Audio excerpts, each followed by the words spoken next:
Today, we are going to present a story, The Nightingale and the Rose. It was written by Oscar Wilde, the Irish writer and wit.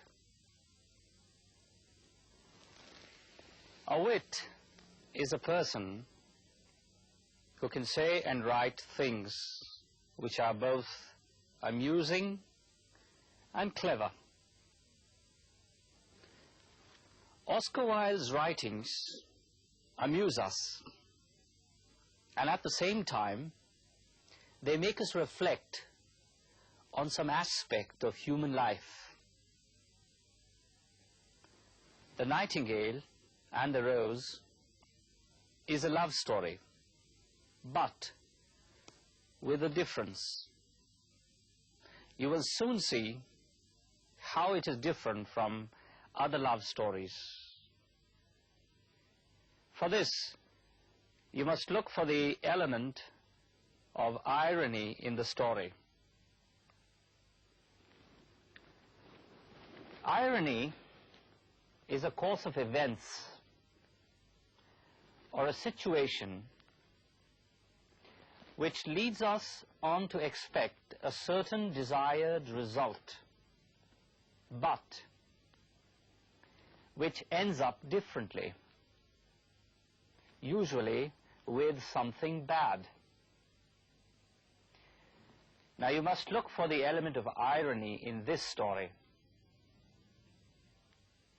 We are going to present this story to you in the form of an animation film. Let's see the film.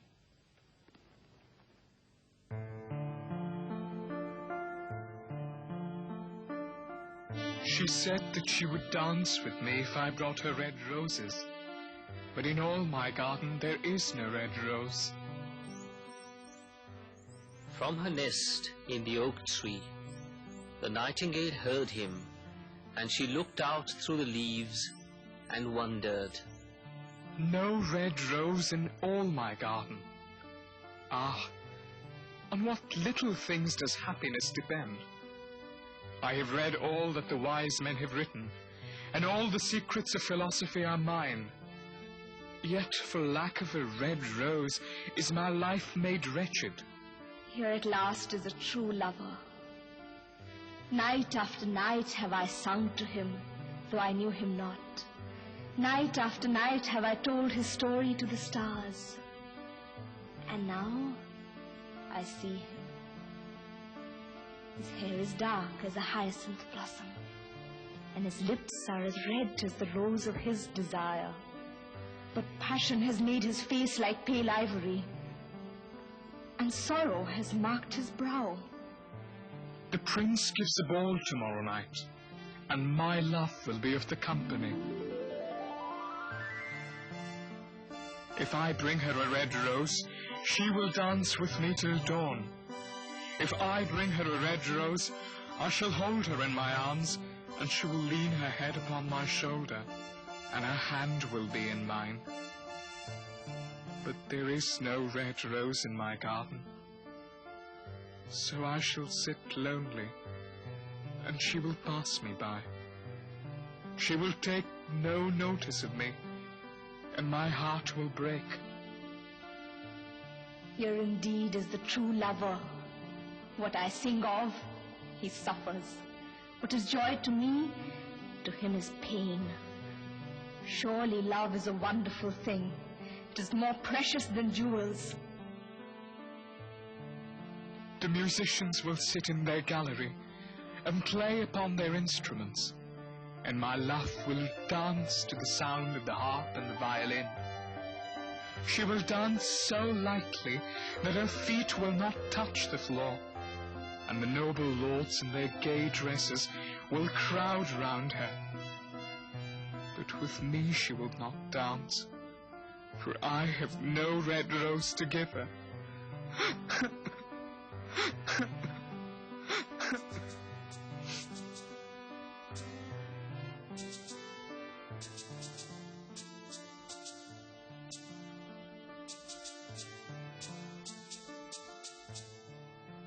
is he weeping?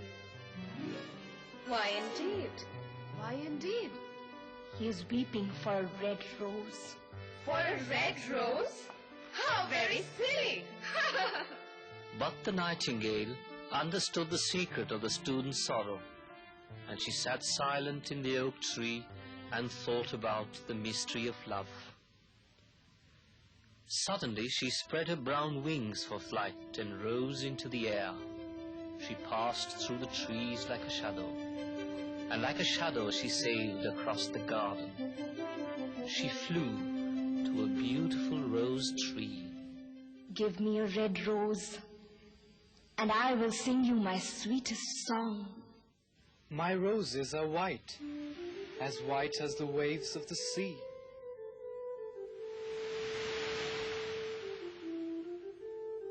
And whiter than the snow upon the mountains. But go to my brother who grows around the old sundial, and perhaps he will give you what you want.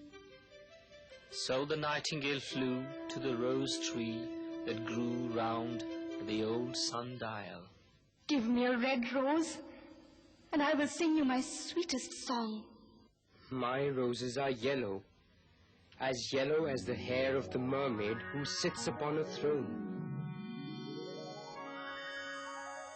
and yellower than the daffodil that blooms in the meadow before the cutter comes to cut. But go to my brother who grows beneath the student's window, and perhaps he will give you what you want. So the nightingale flew over to the rose tree that was growing beneath the student's window. Give me a red rose, and I will sing you my sweetest song. My roses are red as the feet of the dove, and redder than the coral that waves in the ocean.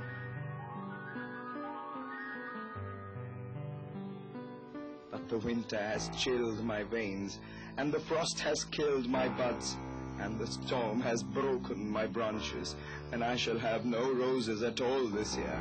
One red rose is all I want. Only one red rose. Is there no way by which I can get it?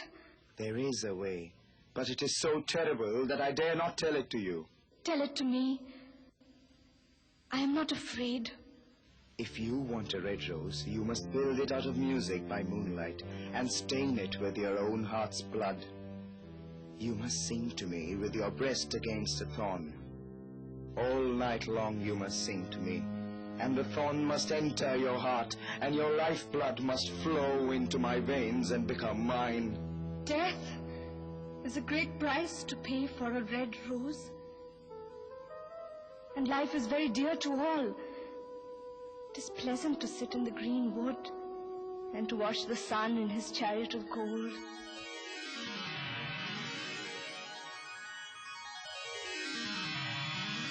And the moon in her chariot of pearl.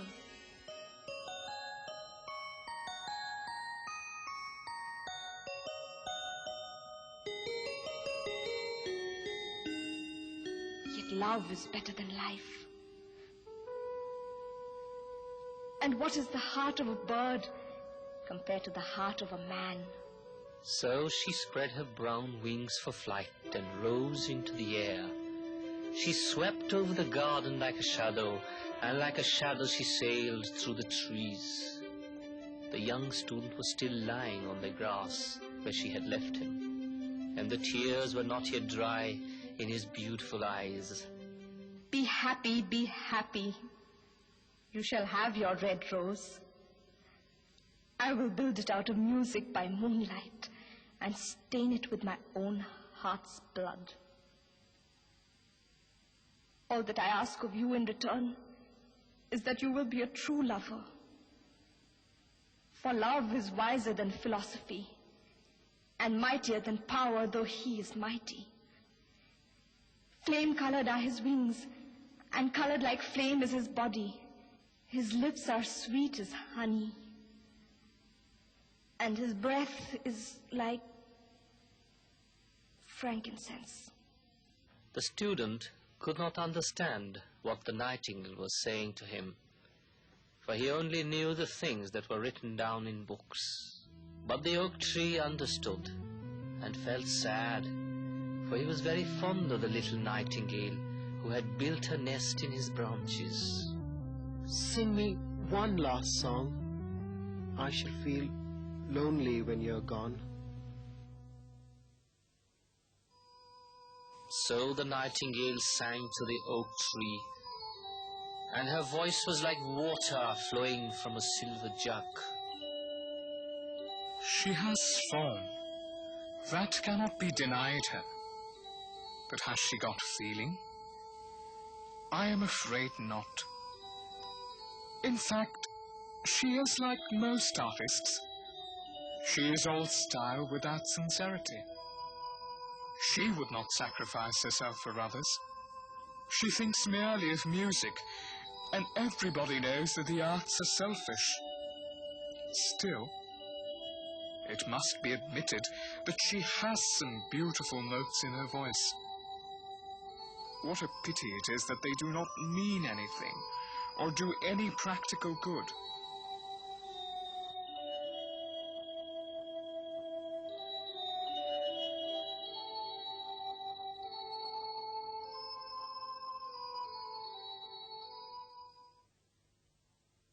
And when the moon shone in the heavens, the nightingale flew to the rose tree and set her breast against the thorn. All night long she sang with her breast against the thorn, and the cold shining moon leaned down and listened. All night long she sang, and the thorn went deeper and deeper into her breast. She sang first of the birth of love in the heart of a boy and a girl, and on the top branch of the rose tree there blossomed a marvelous rose, petal following petal, as song followed song. Pale was it at first as the mist that hangs over the river, pale as the feet of the morning, and silver as the wings of the dawn. As the shadow of a rose in a mirror of silver, as the shadow of a rose in a water pool, so was the rose that blossomed on the top branch of the tree. Press closer, little nightingale, or the day will come before the rose is finished. So the nightingale pressed closer against the thorn, and louder grew her song, for she sang of the birth of passion in the soul of a man and a maid. And a delicate glow of pink came into the leaves of the rose, like the glow in the face of the bridegroom when he kisses the lips of the bride. But the thorn had not yet reached her heart, so the rose's heart remained white, for only a nightingale's heart blood can redden the heart of a rose. Press closer, little nightingale, or the day will come before the rose is finished. So the nightingale pressed closer against the thorn, and the thorn touched the heart, and a fierce pain shot through her. Bitter, bitter was the pain, and wilder, wilder grew her song, for she sang of the love that is perfected by death, of the love that dies not in the grave. And the marvelous rose became red, like the rose of the eastern sky. Red were its petals, and red as a ruby was the heart. But the nightingale's voice grew fainter, and her little wings began to beat, and a film came over her eyes. Fainter and fainter grew her song, and she felt something stopping in her throat. Then she gave one last burst of music. The white moon heard it, and she forgot the dawn and stayed in the sky. The red rose heard it, and it trembled all over with joy and opened its petals to the cold morning air.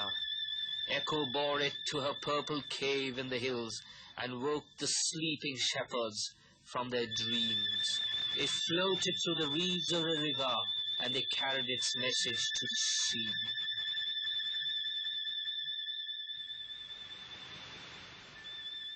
Look, look, the rose is finished now.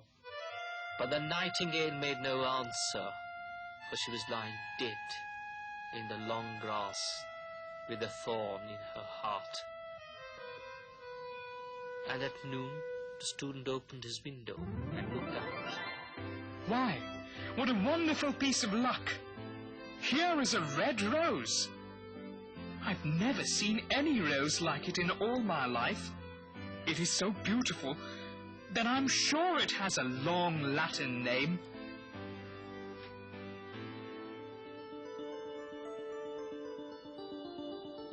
The student ran to the professor's house with the rose in his hand.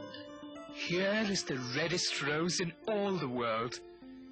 You will wear it tonight next to your heart as we dance together. It will tell you how I love you. I'm afraid it will not go with my dress. And besides, the Chamberlain's nephew has sent me real jewels. And everybody knows that jewels cost far more than flowers. Well, upon my word, you are very ungrateful. Ungrateful? I will tell you what. You are very rude. And after all, who are you? Only a student. Why, I don't believe you have even got silver buckles to your shoes, as the Chamberlain's nephew has.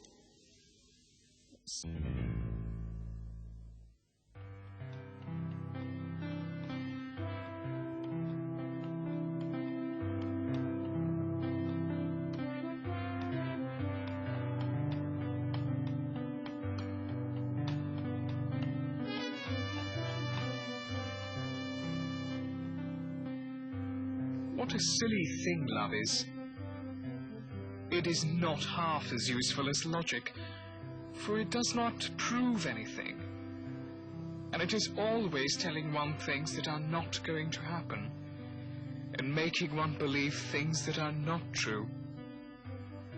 In fact, it is quite unpractical. And as in this age to be practical is everything, I shall go back to philosophy and study metaphysics.